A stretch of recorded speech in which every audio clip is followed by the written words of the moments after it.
하나님께서 오늘 우리에게 주신 말씀은 히브리서 10장 5절에서 7절까지 말씀입니다. 히브리서 10장 5절에서 7절까지의 말씀을 제가 봉독합니다. 그러므로 주께서 세상에 임하실 때에 이르시되 하나님이 제사와 예물을 원하지 아니하시고 오직 나를 위하여 한 몸을 예비하셨도다. 번제와 속죄제는 기뻐하지 아니하시나니 이에 내가 말하기를 하나님이여 보시옵소서. 두루마리 책에 나를 가리켜 기록된 것과 같이 하나님의 뜻을 행하려 왔나이다 하셨느니라. 아멘. 오늘 이 자리에 함께 예배하는 우리 모두 위에 하나님의 은혜와 평강이 충만하기를 주님의 이름으로 축복합니다. 그리스의 수학자 에르키메데스는 우리가 잘 아는 사람입니다. 유레카, 찾았다 소리를 지른 사람입니다. 부피를 재는 방법을 목욕탕에 들어가서 넘치는 물을 보고 깨닫고는 유레카 외쳤습니다. 그 유레카와 비슷한 순수한 우리말을 찾아보니까 신받다 그 말입니다. 신받다라는 말은 우리가 주로 신만이들이 산삼을 발견했을 때 3번 외치는 용어로 알고 있지만 사실은 고려시대 때부터 풍부한 수확이나 아니면 놀라운 어떤 그 기쁨을 얻었을 때 신받다라고도 그렇게 외쳤다고 합니다. 신만이들이 신받다고 외쳤을 때는 평생에 한두 번 만날까 말까 하는 산삼을 만났을 때인데 외치는 것에는 여러 가지 의미가 있습니다. 신만이들은 공동체가 있어서 혼자 다 독식을 하면 안 됐어요. 어떤 신만이는 혼자 다 가지려고 심을 보면 그 앞에서 말을 안 하고 춤을 췄다고 합니다. 혼자 춤추다가 입을 다물고 또 캐 갖고 나오면 다른 냄새가 나기 때문에 향기가 강하죠. 산삼. 그대로 자리를 외워뒀다가 다른 신만이들하고 나눠 갖지 않으려고 혼자 가서 몰래 캐고 그렇게 했다고 합니다. 유레카, 신받다. 오늘 말씀을 보면서 저는 이렇게 외치고 싶습니다. 혼자 춤을 추다가 혼자 몰래 기쁨을 혼자 독식하는 것이 아니라 신받다 3번 외치고 함께 그 천국에 하나님의 은혜 나누기를 원합니다. 성경을 강의하면서 늘 제가 체험하는 일입니다. 한 절 한 절, 한 구절, 한 단어 빼놓지 않고 강의할 때마다 늘 익숙한 말씀이 있죠. 잘 알고 있던 말씀 또는 특별한 뜻이 없을 거와 같은 설명들, 저녁 무렵에 뭐 이런 식의 시간과 접속사 설명들, 또 일상적인 이야기들, 같이 떡을 떼셨다 뭐 이런 것들, 어쩌면은 주목하지 않아도 되는 말씀들, 또는 너무 어려워서 도대체 무슨 뜻일까 이해할 수 없는 하늘의 신비를 담고 있는 말씀까지, 주로 이런 말씀들을 만나게 되면 긴장합니다.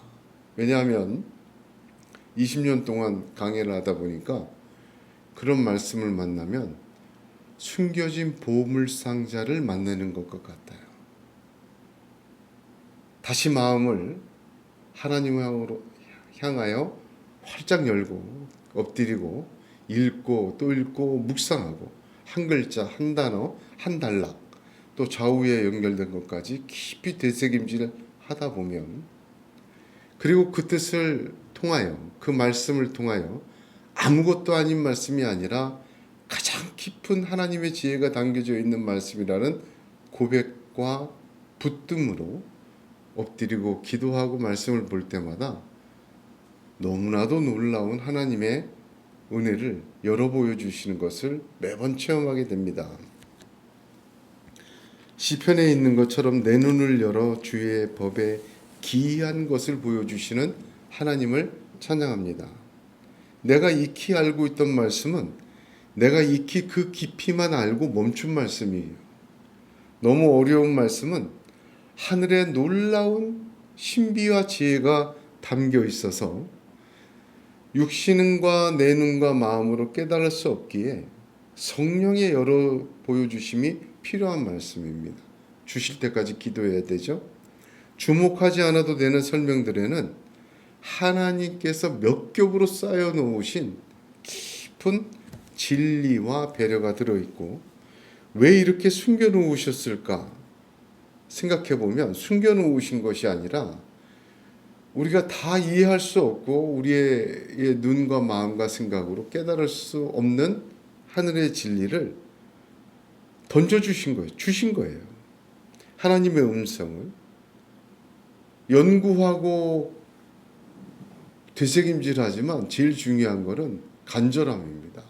하나님이 말씀 통해서 생명의 은혜를 주옵소서. 이 말씀이 하나님의 음성으로 제게 깨닫게 하여 주옵소서. 구하고 찾고 두드리면 하나님은 언제나 자기를 찾는 자에게 상 주시는 하나님이심을 증명하시듯이 깊은 은혜를 주시는 것을 체험하게 되었습니다. 하나님 자신을 기다리는 자, 하나님은 천국을 보여주시고 천국의 보화를 함께해 주십니다. 이 하늘의 보화를 오늘 저와 여러분이 함께 나누게 하신 하나님께 찬양과 영광과 감사를 올려드립니다. 오늘 본문은 몇 주에 걸쳐서 자세하게 함께 나누겠습니다. 오늘은 이 세 절 말씀이 첫 번째 나누는 시간인데, 제가 로마서 강해를 할 때 마틴 노이드 존스 목사님을 만났습니다. 한글로 번역된 원서는 못 봤지만 그분에 관한 책은 다 읽은 것 같습니다. 그분의 로마서 강해도 굉장히 긴데 9장까지밖에 강해를 안 했어요. 굉장히 많은 전질인데 한 글자도 빼놓지 않고 제가 다 읽었습니다. 참 깊이 만났어요. 그 다음에 갈라디아서 강해를 할 때 아더 핑크를 만나기 시작했고, 베드로 전후서를 거쳐서 히브리서에서 아더 핑크를 깊이 만났습니다. 이 두 분은 거의 동시대의 분들이지만 굉장한 영성가이고, 마틴 노이드 존스에게는 하나님께서 강단을 주셨고 아더 핑크에게는 붓을 주셨다. 저는 그렇게 고백합니다. 아더 핑크는 이 히브리서 10장 5절에서 7절 이 부분에 대하여 강해할 때 이 부분은 세 절이지만 책을 한 권 써도 모자랄 지경이다.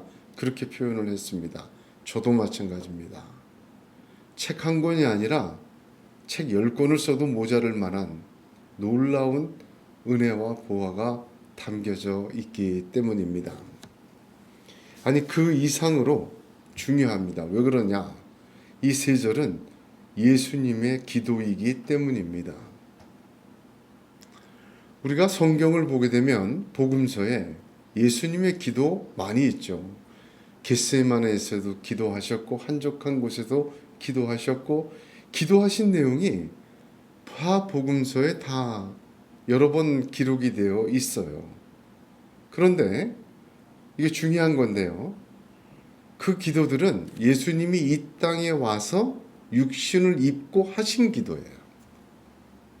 이 땅에 오셔서 육신을 입고 공생애 동안 하신 기도를 제자들이 듣고 적은 거예요.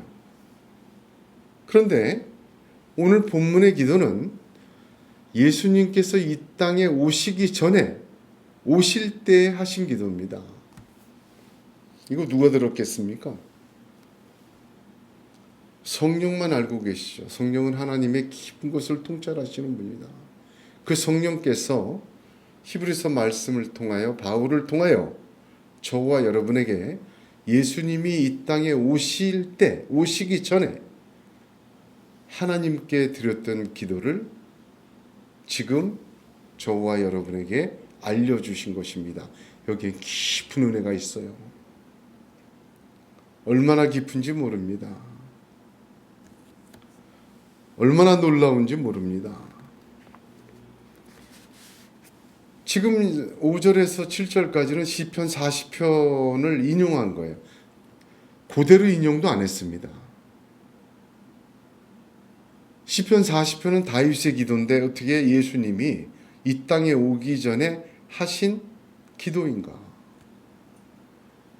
성경을 통하여 계시된 그 말씀이 예수님의 기도의 내용이라 오늘 저와 여러분에게 증거된 기록된 성경으로 저와 여러분에게 전하여 주고 계십니다. 전하여 주신 목적은 다음 주에 나누기로 하겠지만 오늘은 이 말씀을 함께 어떻게 보면 그 구조적으로 함께 나누며 은혜 받기를 원합니다. 본문 5절 한번 보십시오. 5절에 어떻게 시작합니까? 주께서 세상에 임하실 때에 이르시되 이렇게 합니다. 예수님께서 세상에 임하실 때에 하신 기도다.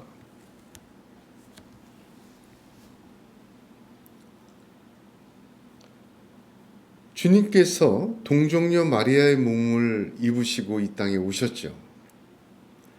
이 땅에 오셔서 알을 깨고 나온 자처럼요. 태어나자마자 말하고 기도하고 찬송하고 능력을 행한 것 아니에요. 누가복음 2장 40절 보면 아기가 자라며 강하여지고 지혜가 충족하며 하나님의 은혜가 그 위에 있더라. 우리와 똑같은 육신의 과정을 겪으셨어요. 육신의 연약함에 쌓이고 우리와 똑같은 육신의 과정을 겪고 자라나셨습니다. 여기에도 큰 의미가 있습니다만 어쨌든 말하고 글 쓰지 않으실 때 육신의 연약함에 쌓여 있지 않고 이 땅에 하나님께 충성됨으로 오실 때 이 기도를 하고 오신 거예요. 그래서 자세히 이 말을 봐야 됩니다. 주께서 세상에 임하실 때 자세히 봐야 돼요. 왜냐하면 단어 하나하나가 성령의 계시로 준 기도문이기 때문에 그렇습니다. 세상에 임하실 때라고 했어요. 이 땅에 오실 때라고 안 했습니다. 세상이란 표현은 하늘의 반대말이에요. 특별히 하나님이 만든 이 세상이 어두워지고 부패한 세상을 뜻합니다. 그러니까 예수님께서 너희는 세상의 소금이라 너희는 세상의 빛이라 이 말은 세상은 부패해 있고 세상은 어두워졌다는 것을 단정하고 하신 말씀입니다. 세상은 그런 표현이에요. 이 세상이라는 말은 동시에 하나님이 이 세상을 이처럼 사랑하사 독생자를 주신 바로 그 사랑하신 세상을 의미합니다. 비록 범죄함으로 타락하고 죄악이 관영했지만 하나님은 하나님이 만드신 창조하신 그 세상을 결코 버리지 아니하시고 하나님이 보시기에 좋았더라 하는 그 세상으로 다시 새 창조하실 그 세상을 말합니다. 그 세상에 임하실 때라는 표현, 임하신다는 표현도 굉장히 중요한 단어입니다. 왜냐하면 임하실 때라는 단어는 문자적으로 보면 들어오다라는 뜻이에요. 문을 열고 들어갈 때 임하시다 그런 뜻인데 문자적으로는 그래요. 그러나 성경적으로 임하실 때라는 표현은 아주 중요한 의미를 갖습니다. 대표적으로 시편 98편 9절에 저가 땅을 판단하러 임하실 것이미로다.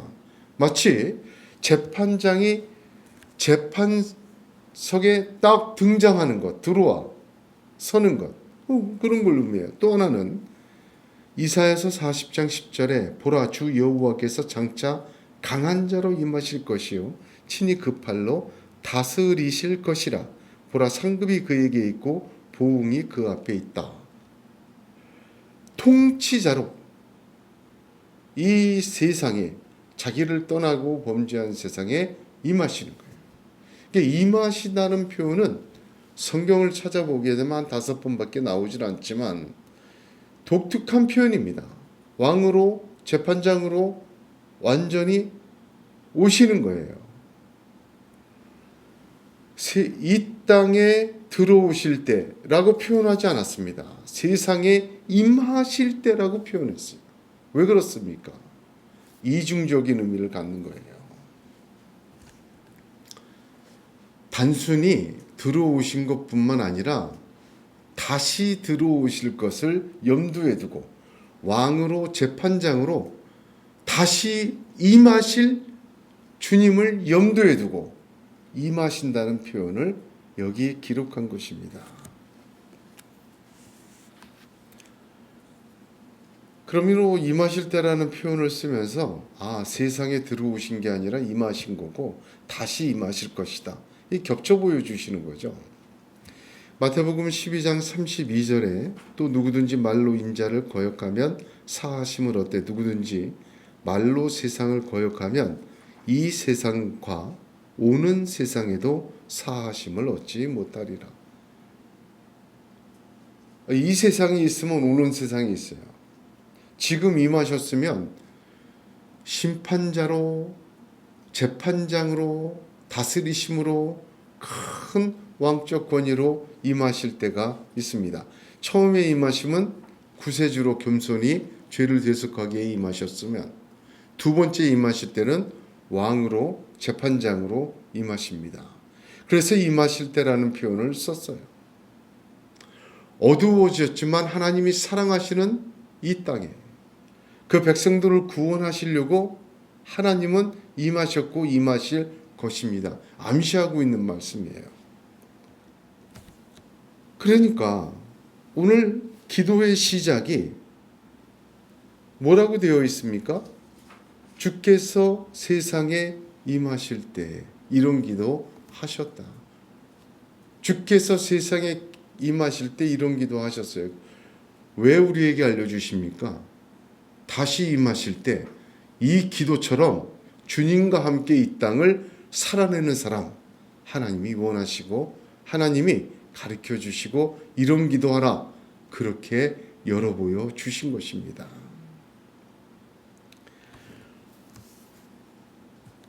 다시 오실 주님을 기다리는 자의 새로운 주기도문이 5절, 6절, 7절입니다. 주기도문은 주님께서 가르쳐 주신 기도라면 여기 이 오실 때 하신 기도는 보여주신 기도예요. 본받아라.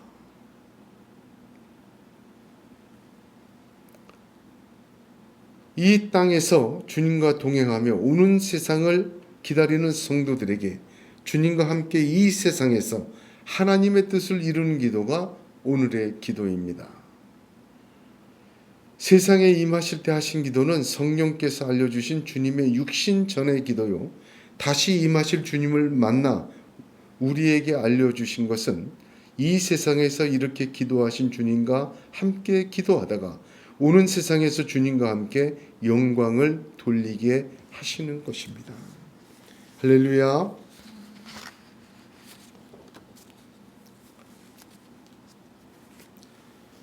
기록된 성경에서 예수님의 기도 중에 가장 길고 가장 대표적인 기도는 요한복음 17장이에요.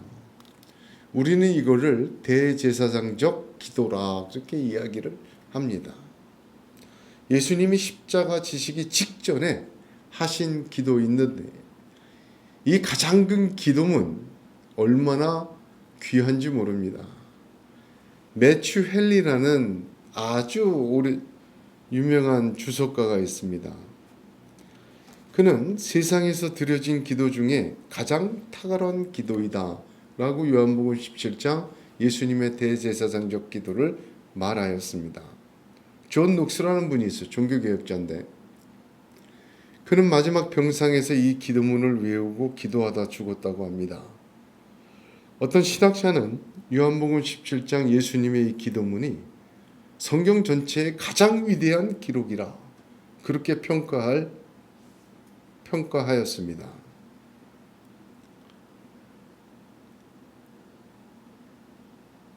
그러나 오늘 이 기도문은 누구도 평가를 못합니다. 감히 누가 평가를 하겠습니까? 오늘 이 땅에 오실 때의 기도는 성령께서 친히 전해주신 것입니다. 요한복음 17장은 사람들이 들었고 이 땅에 계신 주님의 육성으로 듣고 기록한 기도이라면, 오늘 이 세 절의 기도는 성령 하나님께서 전하여 주신 기도입니다.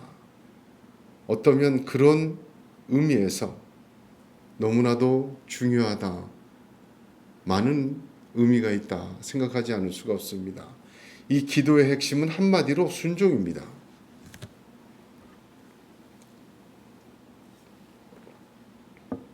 로마서 5장 19절에 한 사람의 순종치 아니함으로 많은 사람이 죄인 된 것 같이 한 사람의 순종하심으로 많은 사람이 의인이 되리라. 한 사람의 순종치 아니하면 아담을 말하고, 한 사람의 순종하심으로는 예수 그리스도를 말하죠. 예수님이 이 땅에 오신 것 자체가 순종입니다. 하늘 보좌를 버리시고 이 땅에 오신 게 순종이에요.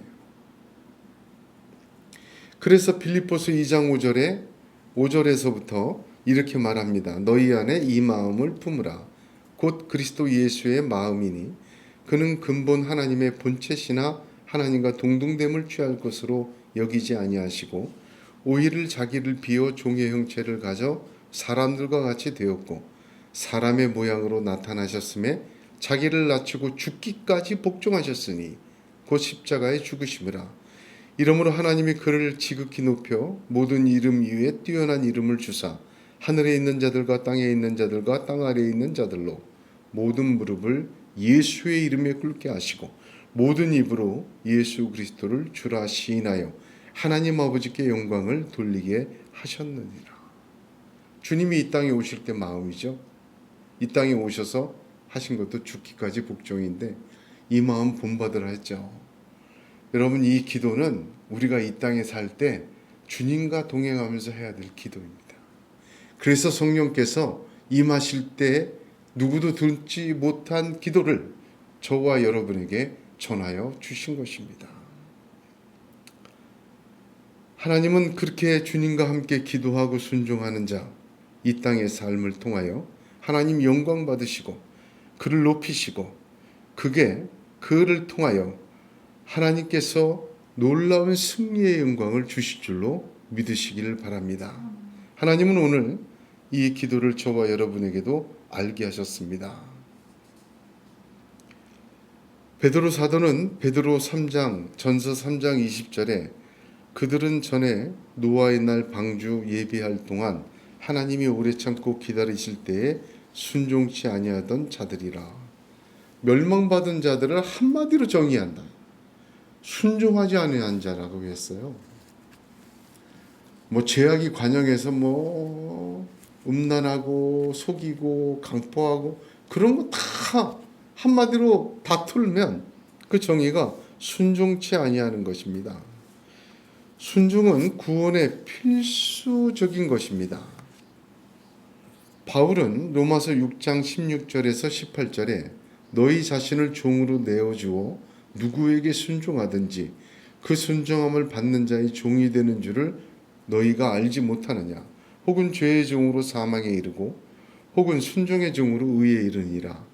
하나님께 감사하리로다. 너희가 본래 죄의 종이더니 너희에게 전하여 준 바 교훈의 본을 마음으로 순종하여 죄로부터 해방되어 의에게 종이 되었느니라. 할렐루야. 여러분, 이거 순서예요.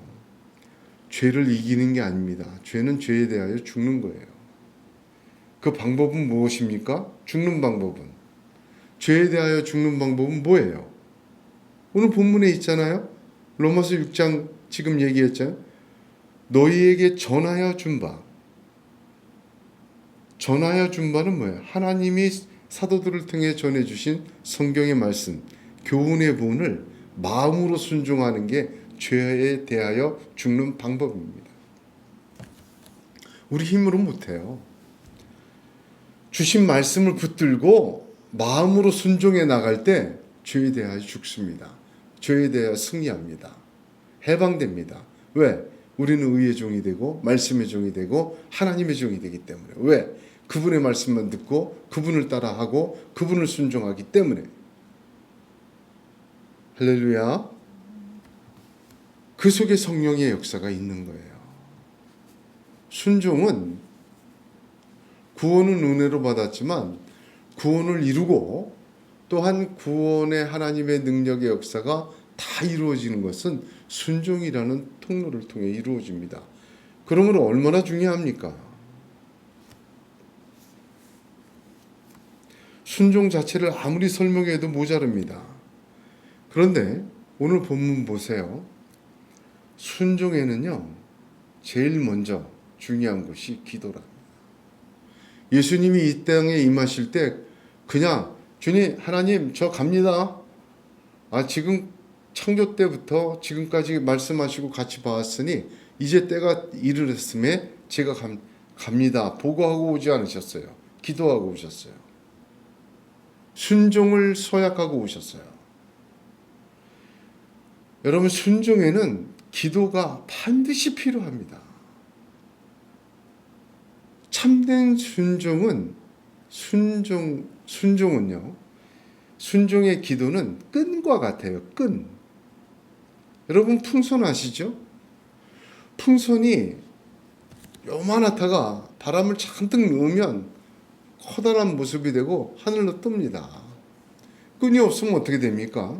바람 따라 이리 나르고 저리 나르고 어디로 갈 줄 몰라요. 여러분, 순종의 기도가 없으면요, 그 순종 어디로 갈지 모릅니다. 정말 중요한 이야기입니다. 예수님도 이 땅에 오실 때 기도하고 오셨어요. 순종에는 반드시 기도가 필요합니다. 기도하면서 순종하는 것은 우리의 순종이 하나님께 드려지는 순종이 되는 끈과 같습니다. 주님이 이 땅에 오신 것은 하늘 보좌를 버리시고 이 낮고 낮은 땅에 죽기까지 복종하러 오신 거예요. 참 얼마나 감사합니까? 그러나 먼저 기도가 있었다는 사실을 잊지 말아야 합니다. 순종을 위해서 기도하다 보면 하나님 기뻐하세요. 내가 이거 순종을 하기 위하여 하나님 앞에 구하고 찾고 두드리는 거 다 주십니다. 하나님, 내가 순종하기 위하여 깨닫게 해주세요. 깨닫게 하십니다. 순종하기에 강하게 해주세요. 담대하게 해주십니다. 순종하기 위해 하나님 영광 드러내기 위하여 사모함으로 하나님께서 여호와 이레의 하나님이 미리 예비하십니다. 능력도 더하시고 축복해 주세요. 여러분, 순종하기 위하여 기도하시기 바랍니다. 주님도 기도하셨어요. 자, 그러면 오늘 본문의 3절 말씀이지만 오늘은 순종의 3가지 형태를 보게 됩니다. 그것까지만 보고 오늘 말씀을 마치겠습니다. 첫째는 동기와 마음입니다. 이 기도문이 얼마나 정밀한지 모릅니다. 5절 보세요. 하나님이 제사와 예물을 원하지 아니하시고 오직 나를 위하여 한 몸을 예비하셨도다. 이거 선언이에요. 예비하셨도다. 무슨 말입니까? 예비하셨도다.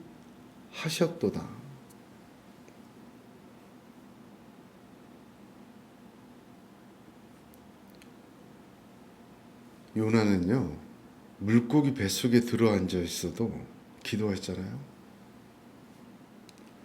물고기 뱃속에 들어가서도 이해할 수 없는 일이죠. 그러나 하나님이 예비하셨도다 하는 게 순종의 첫 번째입니다. 즉 마음과 동기가 순종의 첫 번째예요. 주님은 그걸 기도하셨어요. 자, 보세요. 세상에 임하실 때 하늘 보좌를 버리고 죽기까지 복종하러 이 땅에 오셨어요. 낮고 낮은 땅에 오셨어요. 오실 때 주님이 어떤 마음으로 오셨어요? 어떤 마음으로? 예비하셨도다.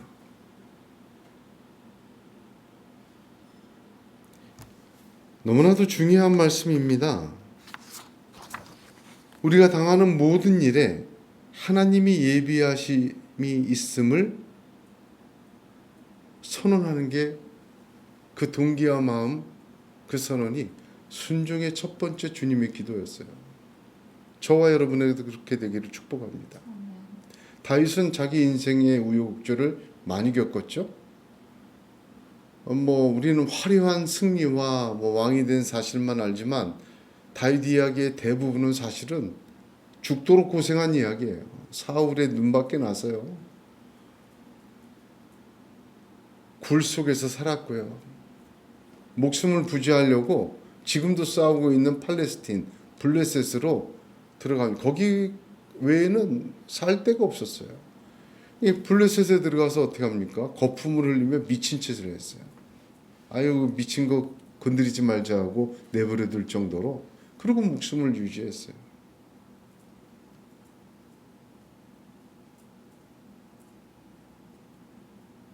그런 시편 139편에 이렇게 고백합니다.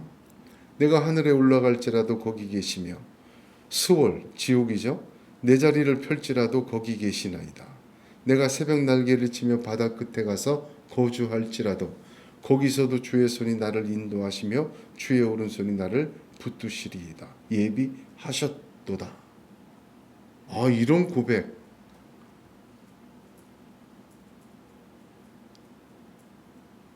여러분, 이건 믿음과도 연결되지만 순종의 시작은요, 이 모든 것이 하나님의 예비하심이 있다라는 믿음이에요. 선언이에요. 그리고 들어가는 겁니다. 철저히 하나님과 나 사이의 이야기가 순종이어야 돼요. 하나님이 예비하셨다. 손해를 보기도 하고 어리석어 보이기도 하며 놀림받을 수도 있고 때로는 조롱과 핍박과 또한 박해도 순종에는 있습니다. 순종하는데 나한테 이런 일이 왜 벌어지지? 여기까지 순종해야 돼? 하세요.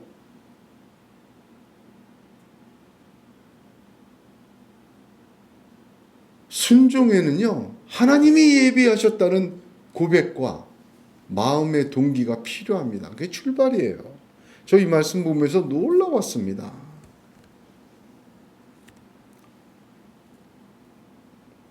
무슨 일을 당해도 어떤 일을 만나도 하나님이 예비하셨다는 동기와 마음의 믿음이, 선언이 저와 여러분의 있기를 축복합니다. 두 번째는 예수님의 순종의 기도, 임하실 때 기도의 두 번째 모습을 보면 7절 보세요. 이에 내가 말하기를 하나님이여 보시옵소서. 두루마리 책에 나를 가리켜 기록된 것과 같이라고 얘기합니다. 두루마리에 나를 가리켜 기록된 것과 같이, 방법을 말해요. 방법. 마음과 동기를 선포하셨어요. 예비하셨도다. 마음가짐이죠. 무슨 일을 만나든 어떤 일을 봐든 꿈쩍 하나 봐라. 하나님이 예비하셨다. 마음적으로 이미 순종하신 거예요. 그 다음에 방법을 순종하기를 기도하셨어요. 하나님이 나를 가리켜 두루마리 책에 기록한 것과 같이.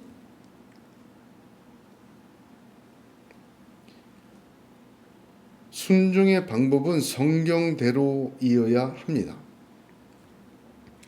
사복음서를 보면 주님이 이런 말씀 자주 하셨어요.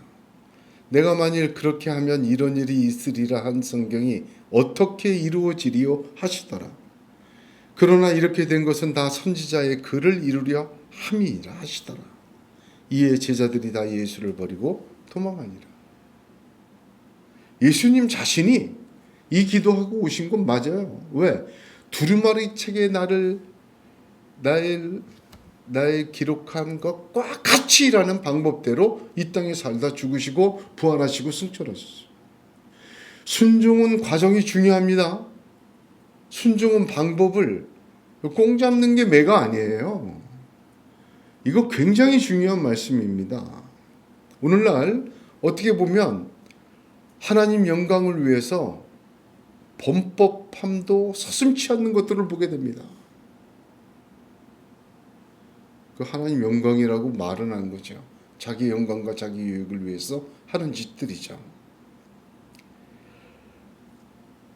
성경대로 순종하시기 바랍니다. 하나님의 말씀을 가감하고 편집하고 왜곡하고 자기에게 맞춰서 순종하는 것, 이건 망령된 짓이에요. 10계명의 제3계명이 뭡니까? 1계명이 나 위에 다른 신을 내게 두지 말라. 2계명이 뭐예요? 우상을 만들지 말라. 3계명이 뭡니까? 하나님에 대한 세 번째 3계명. 내 이름을 망령되이 일컫지 말라. 제가 다음 주에 설명하겠지만 망령된 거 굉장히 중요합니다. 하나님에 대한 것이 세 개예요. 다른 신을 내게 두지 말고 우상 만들지 말고 망령되이 여기지 말라 그랬어요. 그리고 안식일을 지키라 하고 5계명부터는 사람에 관한 계명이잖아요. 사람들은 결과를 중요시합니다. 그러나 하나님은 과정을 보십니다. 주의 이름으로 귀신을 내어 쫓고 병자를 고치고 예언을 했어도 불법을 행하는 자들을 도무지 모른다고 하셨습니다.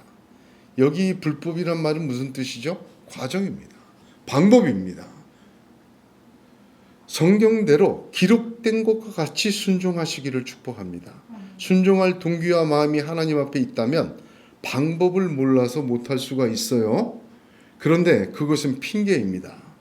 우리 손에 성경이 있어요. 우리 귀에 들려진 말씀이 있어요. 읽지 않고 듣지 않아서 그래요. 아니, 읽고 들어도 깨닫지 않고 사모하지 않아서 그래요. 그 말씀을 받아들이지 않아서 그래요. 그거는 성경의 말씀이고 성경 말씀이고 세상은 그렇지가 않아. 여러분, 이렇게 순종하면 안 됩니다.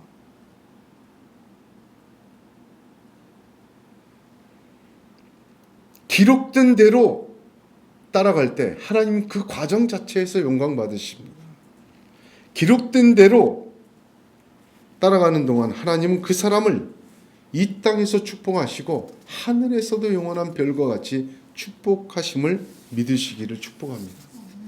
주님의 세 번째는 목적입니다.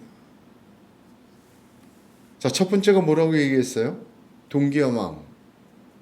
예비하셨다. 그런 마음가짐으로 마음부터 순종하신 거예요. 두 번째는 반복과 과정, 기록된 것 같이. 마지막 세 번째는 목적을 말씀하셨어요. 기도에 7절에 보면 맨 마지막에 기록된 것과 같이 하나님의 뜻을 행하러 왔나이다. 목적을 말합니다. 하나님의 뜻을 이루러 왔다. 행하러 왔다. 하나님의 뜻이 이루어지는 것이 목적이 되는 순종이 되어야 합니다.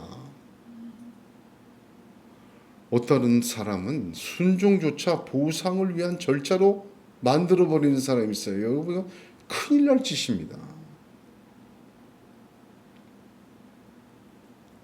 순종하는 자에게 복 주세요.